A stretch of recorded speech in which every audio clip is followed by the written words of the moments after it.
first thing that you want to do when you start building your book of business for investors is you want to construct what we call a program. You want to create a product, basically. So that way you're not just selling real estate, you're selling the product that you have created and defined. Okay, so that's the very first thing that we're talking about here. One of the first things you have to do when you're considering exactly what it is that you're going to go after is you need to make a decision as to which product or asset type you're going to specialize in. You know, I'm sure you've heard about a lot of guys who are, man, we do this, and we do that, and we do this, and we do that, and you're sitting back going, how much time do you have to even do this? So unless if you have a really large team, which we're kind of graced with that, so we have a little bit more option, typically you have to make a choice. What are you going to specialize in? Are you going to specialize in single-family houses? Are you going to specialize in office buildings? Are you going to specialize in what product type?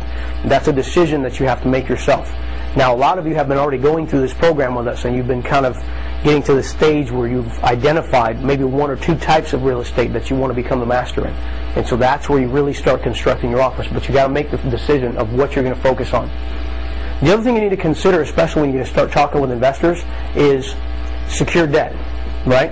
Are you going to offer somebody some sort of a loan program where if you do a project, let's say you're buying properties right now and you're going to renovate some of them, are they going to loan you the money as a debt instrument, right? Because you need to decide what kind of interest rate are we going to pay them, right? Is it going to be secured by the property and what's your loan to value? So you'll start discovering what are those pieces.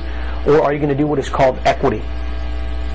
Equity, just so you guys know the difference between debt and equity, is when you offer somebody a debt product, what I'm saying is, hey Adam, you know, if you invest $100,000 with us, we're going to pay you a monthly payment like a mortgage. It's very similar to a mortgage. It's secured by this asset that we're getting the loan for, and every month we're going to pay you X, whatever that term is. An equity partner would be someone that I say, hey Adam, listen, if you put this money into this deal, we're not going to promise you any return as far as a guaranteed payment every month. However, you got 30, 40, 50% of the deal. So whenever we renovate it and then resell it, or whatever the cash flow stream comes from the property, you get a piece of the deal. Is that okay with you? And so you have to make a decision as to what type of product you want to offer, right? So as you decide what asset type you want to focus on, you need to also make a decision. Am I going to offer debt? Am I going to offer equity? And the other thing that is what we do many times as well is what we call offering a combination. And that's where you give them a combination of both debt and equity. One great example would be, let's say you're actually working on that 14 East Washington building. One of the things that we were talking about as we're working on this deal is that we want to give an investor some sort of projection of a secure return on their money. So we might say you're going to get a preferred rate of return of 5% a year minimum, and or your 40% ownership in the project, whichever is greater. So if the distribution is higher than 5% annual return, then they get that. But if, let's say, while we're trying to put a tenant in the 6th floor, the property is only cash flowing enough to pay the 5%, well, he only gets the 5% that year. So it's a combination of. So that's what's beautiful about real estate, is you can construct it in whichever way you want. And it's up to you to make the decision as to what program you want to offer an investor.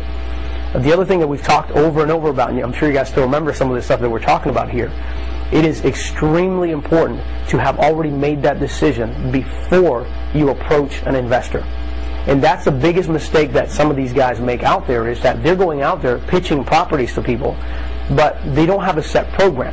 So every single time they got to reinvent the wheel.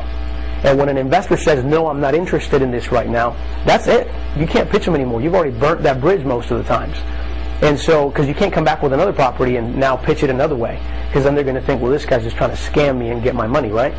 So part of building the credibility is when you come to this person, you give them a system and say, these are the options and the programs that we offer to an investor like you. So it gives you the opportunity to make a choice.